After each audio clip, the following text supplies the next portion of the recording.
Hello दोस्तों, नमस्ते भाई। अभी कुछ ही दिन पहले आईसीएआर असिस्टेंट का पेपर हुआ था। मैंने उसकी पीडीएफ भी टेलीग्राम चैनल पे डाली है। तो उसमें मैंने पूरा पेपर देखा। उसके क्वेश्चंस बहुत ही शानदार सवाल बनाए गए हैं। टीसीएस ने ही पेपर कंडक्ट करवाया है और कैलकुलेशन बहुत अच्छी दी है। सवाल कठिन नहीं है, लेकिन उनकी कैलकुलेशन लैंग्वेज बहुत बढ़िया डाटा के साथ सेट की गई है। तो एक प्रॉफिट लॉस का एक ऐसा पैटर्न है जो आज तक कभी एसएससी के एग्जाम में नहीं पूछा गया है और उसके 3-4 सवाल जो है पेपर में देखने को मिले। आप मुझसे स्टाम्प पेपर पर लिखवा लीजिए कि यह सवाल टीसीएस ने नया बनाया है। ये 2 साल तक हर एग्जाम में आएगा। मतलब डाटा बदल के ये सवाल डिट्टो लिख लीजिए। मेंस 2000 जो आपका पेपर 21 का होने वाला है उसमें आने वाला है। आपके जो अपकमिंग कैलेंडर में सीएचएसएल सीजीएल का पेपर होगा, हर शिफ्टों में इस पैटर्न पे क्वेश्चन बनने वाला है। तो इसको सही से उधेड़ते हैं। मैं आपको पहले बेसिक तरीके से बताऊंगा, फिर हम उसका एक शॉर्ट मेथड भी बना लेंगे, ठीक है ना। तो 3-4 सवाल मैंने ले लिए हैं, सभी एज इट इज पेपर के ही क्वेश्चन है, करिएगा। सबसे पहले आप खुद से कोशिश करो इस सवाल को करने की। एक नया क्वेश्चन आपके सामने आता है तो कैसे करेंगे। यह बोला गया है कि एक कंप्यूटर का जो कॉस्ट प्राइस है वो टीवी के कॉस्ट प्राइस से 4500 रुपए कम है। टीवी को 10% के प्रॉफिट में बेचा जाता है और कंप्यूटर को 24,500 रुपए में बेचा जाता है, ठीक है। यदि पूरे ट्रांजैक्शन में 20% का प्रॉफिट है तो आपसे पूछा है टीवी का सेलिंग प्राइस क्या है। चलेगा। तो यहां पे मेरे दोस्तों 2 चीजें आपको दिखाई दें, एक तो टीवी है और एक आपका जो है कंप्यूटर है। आप बोलोगे हां जी सर, बहुत बढ़िया। टीवी का जो कॉस्ट, कंप्यूटर का जो सीपी है वो टीवी से 4500 रुपए लेस है। टीवी को बेचा जाता है 10% प्रॉफिट में। 10% प्रॉफिट का मतलब टीवी अगर 10 रुपए का है तो हमने 11 का बेच दिया। ये मैं रेशियो में लिख रहा हूं मेरे दोस्तों, रेशियो में बात कर रहा हूं भाई। ये सीपी लिखूंगा मैं, यहां पे एसपी लिखूंगा, ठीक है ना। चलेगा। रेशियो इसलिए मैंने सर्कल में बंद कर दिया। अब कंप्यूटर का जो कॉस्ट प्राइस है वो टीवी से कितना कम है, 4500 रुपए कम है। यानी कि कंप्यूटर का जो सीपी होगा वो ये होगा। आप बोलोगे जी सर बहुत बढ़िया। अब कंप्यूटर को जो हमने सेल किया वो कितने में सेल किया, 24,500 रुपए में सेल किया है। आप बोलोगे जी सर आपको ओवरऑल प्रॉफिट पूरे ट्रांजैक्शन, होल ट्रांजैक्शन का मतलब दोनों आर्टिकल पे टोटल आपको 20% प्रॉफिट होता है। 20% प्रॉफिट का मतलब कि आपका जो सेलिंग प्राइस है, जो टोटल सेलिंग प्राइस है वो टोटल कॉस्ट प्राइस से 20% ज्यादा है। तो टोटल सेलिंग प्राइस क्या है, दिस प्लस दिस। अभी 24,500 प्लस 11 यूनिट। आप बोलोगे हां जी सर बिल्कुल सही। और टोटल कॉस्ट प्राइस क्या है भाई, दिस प्लस दिस। 10-10 20 माइनस 4,500 है भाई, ये कॉस्ट प्राइस है।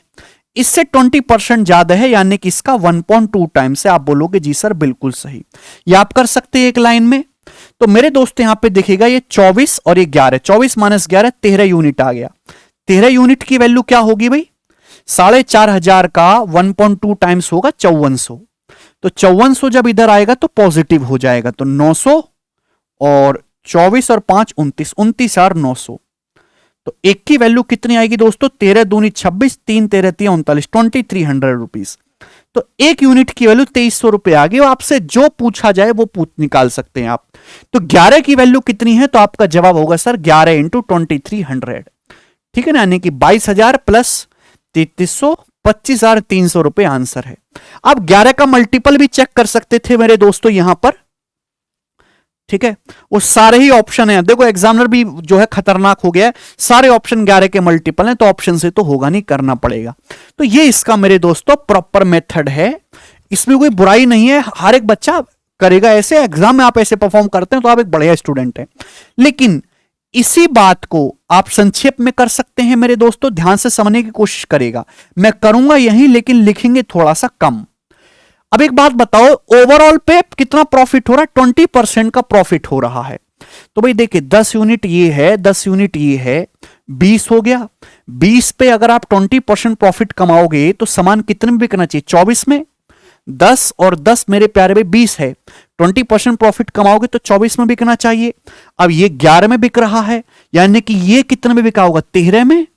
तो 13 की वैल्यू ही मेरे प्यारे भाई 24,500 है। आप बोलोगे हां जी सर बिल्कुल सही। लेकिन गड़बड़ क्या है भाई, ये 4,500 रुपए कम है ना कॉस्ट प्राइस। 4,500 का 20% मेरे दोस्तों आप कितना होगा, 900। तो यानी कि टोटल कितना होगा 5400। तो 5400 रुपए यहां पे सीपी में मेरे प्यारे भाई लेस होगा, जो कॉस्ट प्राइस में मेरे प्यारे भाई उधर जा सेलिंग प्राइस में मेरे दोस्तों ऐड हो जाएगा।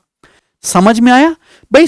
कंप्यूटर का जो कॉस्ट प्राइस है वो यहां पे 4500 रुपए लेस है, तो 4500 पे भी तो 20% प्रॉफिट करोगे तो कितना हो जाएगा, टोटल 5400 हो जाएगा।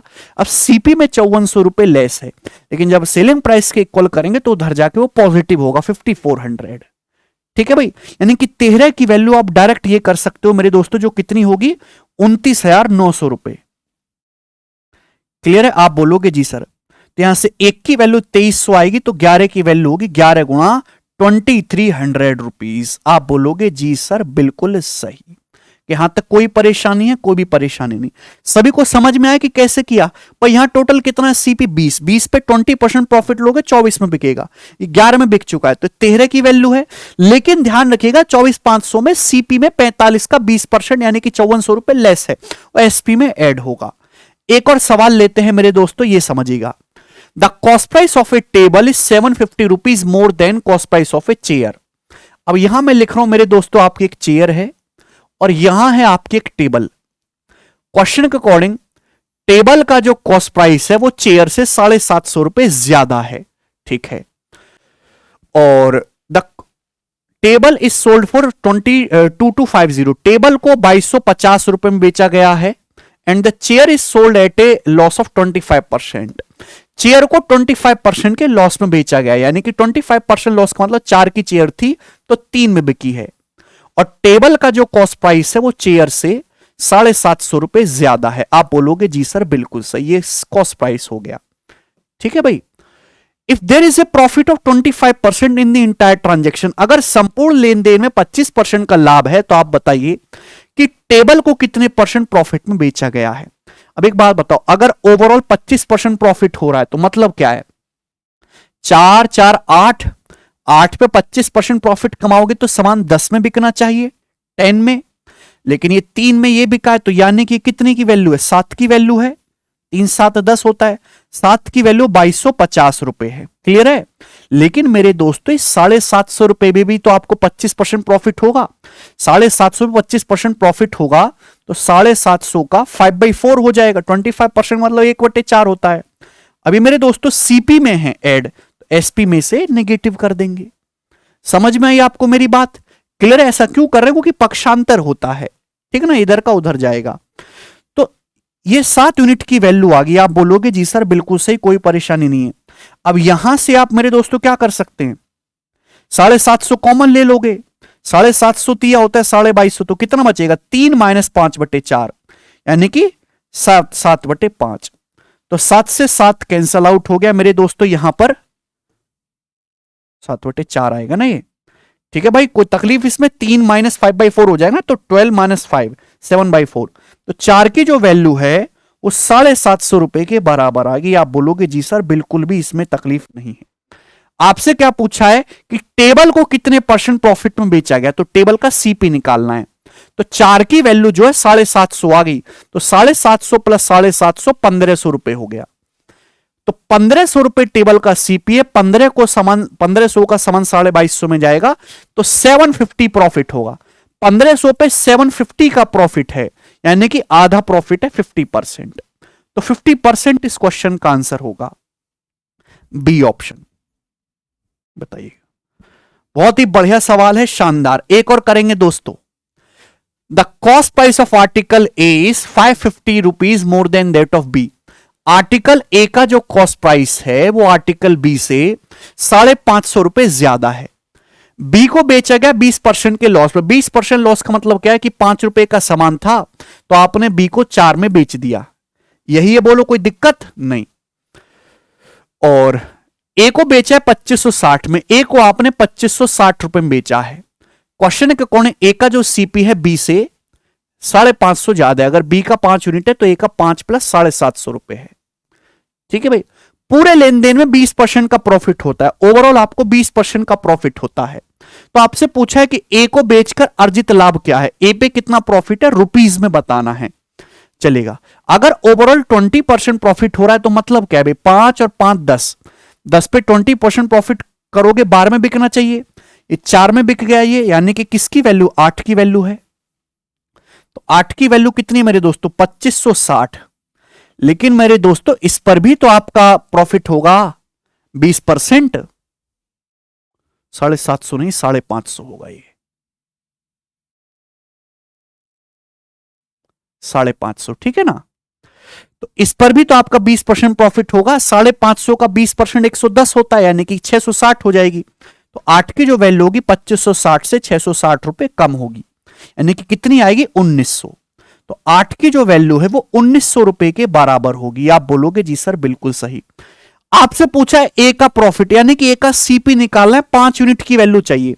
अगर 8 की वैल्यू ये है तो 1 की वैल्यू ये होगी, 5 की वैल्यू मेरे दोस्तों ये होगी, यानी कि 9500 बटे 8 रुपए।